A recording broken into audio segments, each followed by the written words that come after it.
Burt, thank you for joining us, the Black Urban Ripped Trainer himself. Yeah. So you, I wanted to ask first thing, you just won Fishtank. Congratulations. Big ups.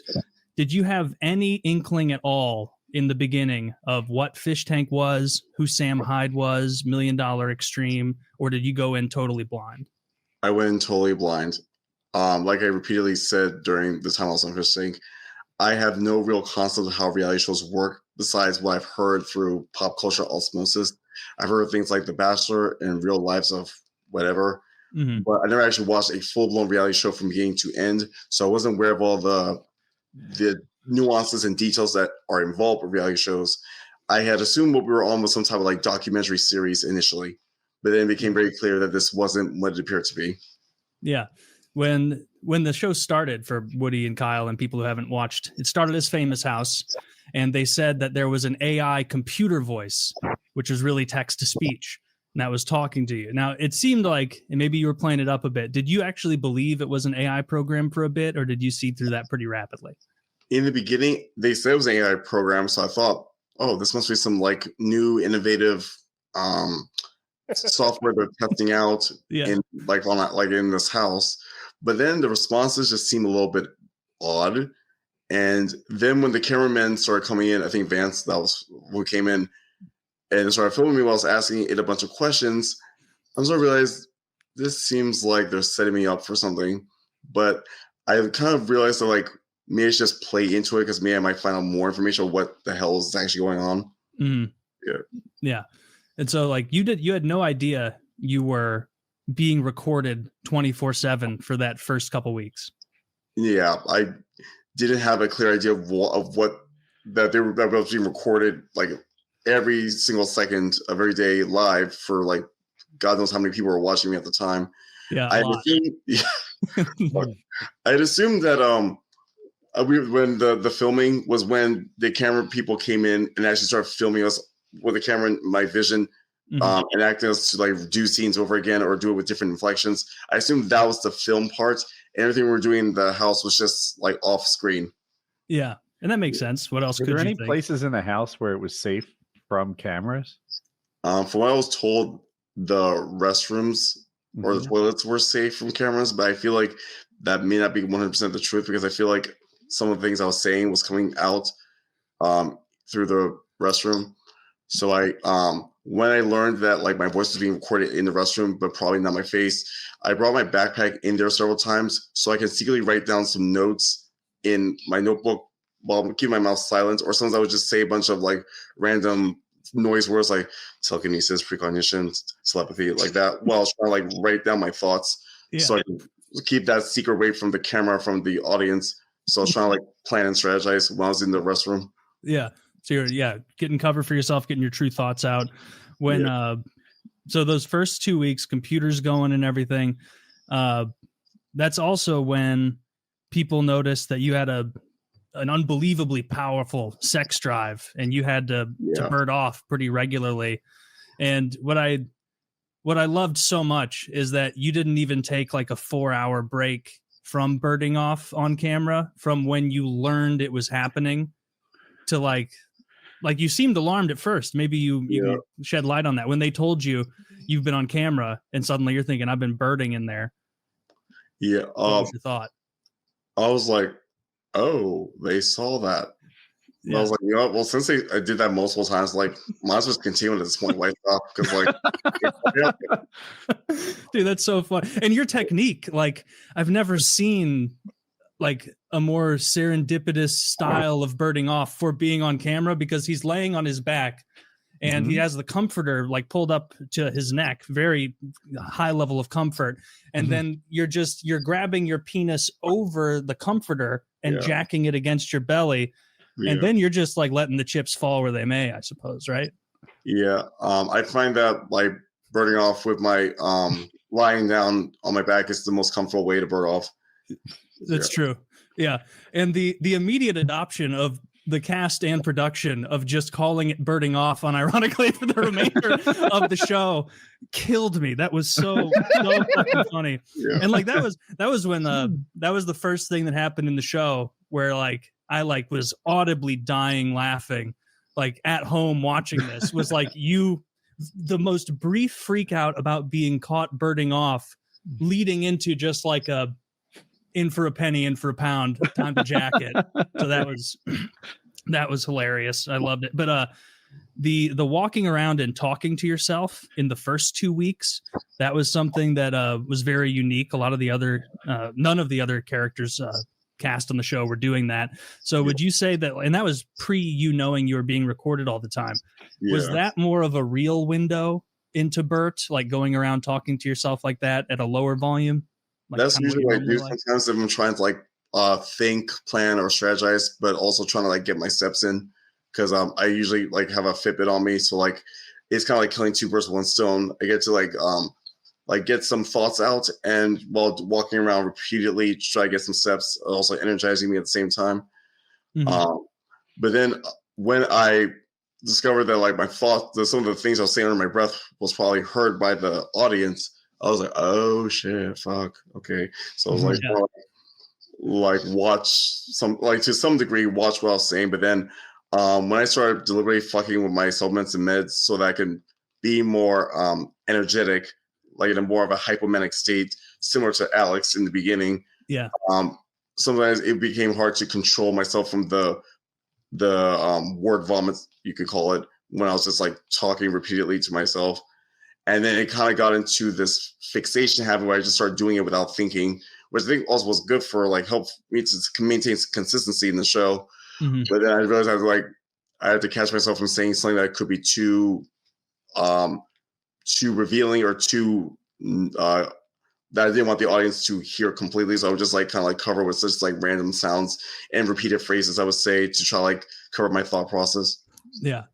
And that was very entertaining. And I think that's what led to the audience trying to trick you for a while with the different conspiracies and theories where they would, they'd play some stupid game, that Sam or Jet came up with on the spot, and it would have to do with like the color of different plastic balls, like you would find in a ball pit or whatever.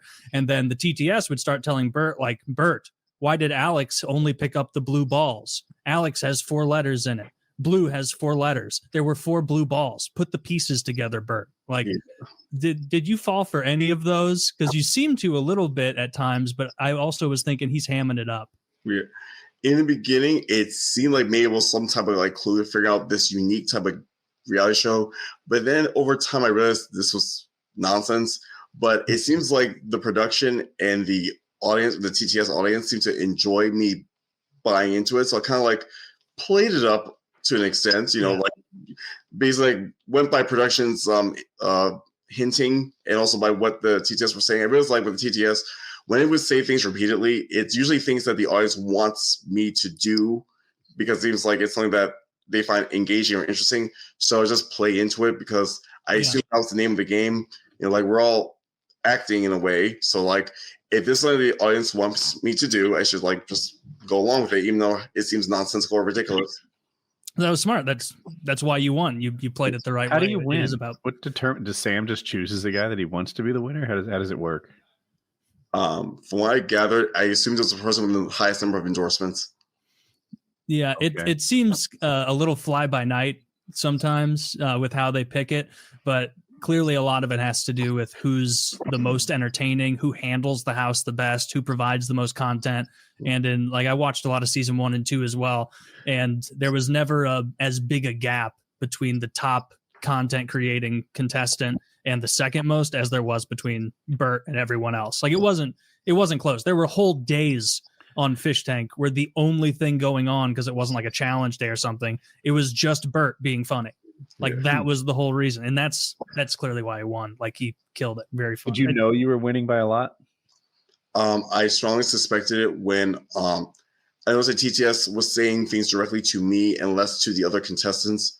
That I realized that like, and I think it says sometimes like, "I love you, Burt. You're my favorite," and I realized like, okay, like so me constantly engaging with TTS is somehow beneficial in this game because I realized this reality show, the hook, so to speak, was the TTS constantly talking and saying things and like engaging with it.